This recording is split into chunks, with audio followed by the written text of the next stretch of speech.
Remue ménage. Remue ménage.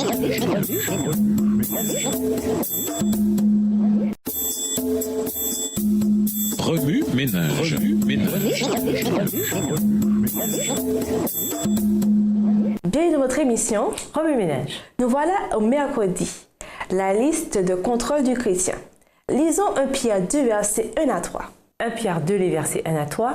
Rejetant donc toute malice et toute ruse, la dissimulation, l'envie et toute médisance, désirez comme des enfants nouveau-nés le lait spirituel et pur, afin que par lui vous croissiez pour le salut, si vous avez goûté que le Seigneur est bon.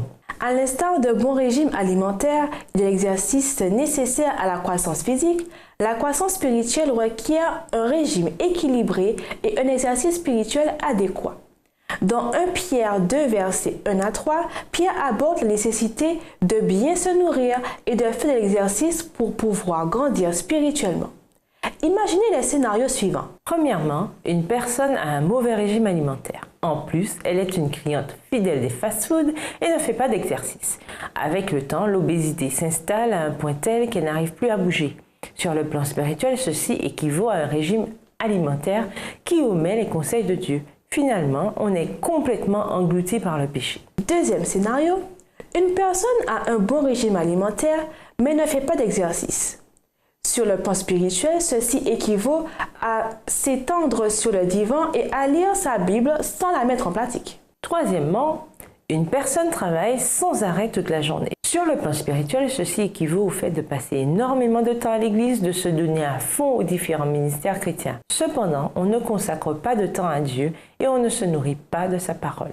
Ces trois scénarios doivent tirer la sonnette d'alarme.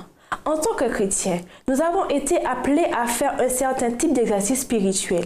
Premièrement, nous sommes appelés à nous aimer les uns les autres dans 1 Pierre 1, verset 22. À cet égard, nous devons purifier notre âme pour obéir à la vérité par l'Esprit et nous aimer les uns les autres d'un cœur pur. Deuxièmement, nous sommes appelés à adorer Dieu et à proclamer les œuvres merveilleuses du Christ. 1 Pierre 2, les versets 5 et 9. Ces activités exigent beaucoup de force et de muscles spirituels. Par conséquent, pour que le Christ continue de vivre en nous, nous devons revoir nos priorités. Premièrement, planifier.